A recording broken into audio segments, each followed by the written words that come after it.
नमस्कार बच्चों। संस्कृत विषय की कक्षा अष्टम के भाग द्वितीय में आप सभी का स्वागत है।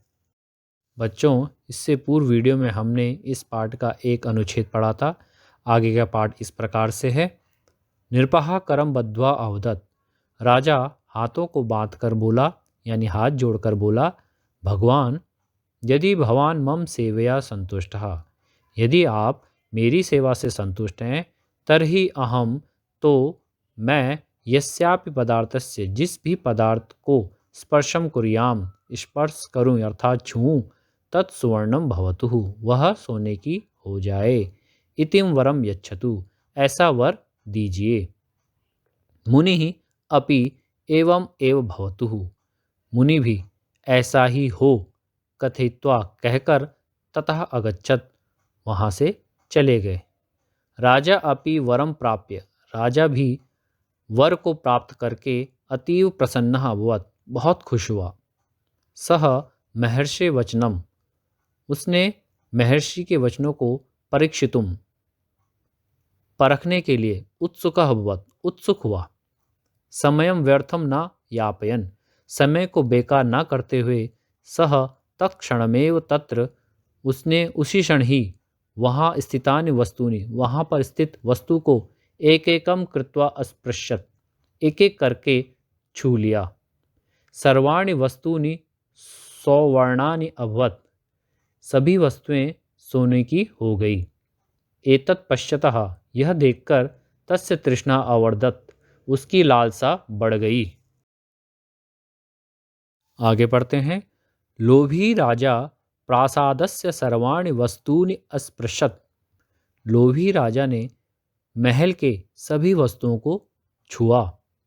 सर्वत्र स्वर्णेन आभया आभासितम, सभी सोने की आभया अर्थात चमक से, प्रासादम पश्यन, महल दिखने लगा। सह आह्लादत जातः, वह बहुत खुश हुआ। श्रांतः नृपः पिपासितः, थका हुआ राजा प्यासा हुआ, अर्थात उसे प्यास लगी। सेवकेन जलम आनीतम, सेवक से जल को मांगा। यथेव नृपः जलम पातुम, जैसे ही राजा ने जल को पीने के लिए पात्रम स्पृशति, बर्तन को छुआ, तथैव वैसे ही जलेन सहितम, जल के साथ ही, पात्रम अपि, बर्तन भी, स्वर्ण पिंडे परिवर्तितम जातम, सोने के पिंड में अर्थात सोने में परिवर्तित हो गया। एवं सह जलम पातुम भोजनम, इस प्रकार से वह जल पाने में और भोजन खाने में भी असमर्थ रहा। तस्मिन् एव काले, उसी समय में, क्रीडन्ति तस्य पुत्री तत्र आगच्छत, उसी समय खेलती हुई उसकी पुत्री वहाँ आ गई। यदेव सह तस्याः शिरः, जैसे ही उसने उसके सिर पर स्नेहेन स्पृशति, प्यार से स्पर्श किया, सापि स्वर्णस्य प्रतिमा संजाता, वह भी सोने की प्रतिमा बन गई। आगे पढ़ते हैं। अधुना यशपालः उच्चे विलापम अकरोत्, अभी यशपाल जोर जोर से विलाप करने लगा। तम महर्षिम च स्मरत, और महर्षि को याद करने लगा।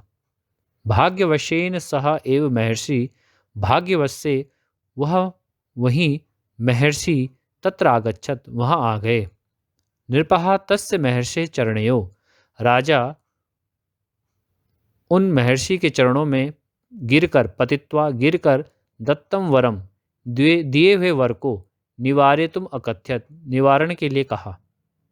मुनि अवदत्, महर्षि बोले, अधुना तु त्वम धनवत्तमा असि, अब तो तुम धनवान हो गए।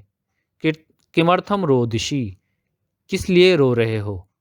नृपः अवदत्, राजा बोला, अहम बुभुक्षिता पिपासिता च अस्मि, मैं भूखा और प्यासा हूँ। मम पुत्री अपि सुवर्णमयी जाता, मेरी पुत्री भी सोने की हो गई है। अधुना अहम धनम न इच्छामि, अब मुझे धन नहीं चाहिए। मुनि अपि दयाम कृत्वा, मुनि ने भी दया करके, एवं अस्तु, ऐसा ही हो, कथित्वा कहकर, निर्गच्छत, वहाँ से चले गए। राज्ञः, राजा आगे बढ़ते हैं। राज्ञः सर्वाणि वस्तूनि पुत्रीं च, राजा का सभी वस्तुएं और पुत्री स्वाम प्रकृतिम प्राप्नुवन, अपनी प्रकृति में प्राप्त हो गए, अर्थात वह सजीव हो गए। अंततः राज्ञः अपि, अंत में राजा ने भी धनस्य तृष्णा त्यक्तः, धन की लालसा को त्याग दिया। इसलिए सत्यमेव उक्तम, सत्य ही कहा गया है बच्चों कि लोभात क्रोधः प्रभवति, लोभात कामः प्रजायते, लोभान मोहश्च नाशश्च, लोभः पापस्य कारणम। अर्थात लोभ से क्रोध का भाव आता है, लोभ से कामना जागती है, लोभ से ही व्यक्ति मोहित होता है, अर्थात अपना विवेक खो देता है, और यही व्यक्ति के नाश का कारण बनता है। तो बच्चों, इस ज्ञानवर्धक कहानी से हमें यह शिक्षा मिलती है कि हमें लालच नहीं करनी चाहिए।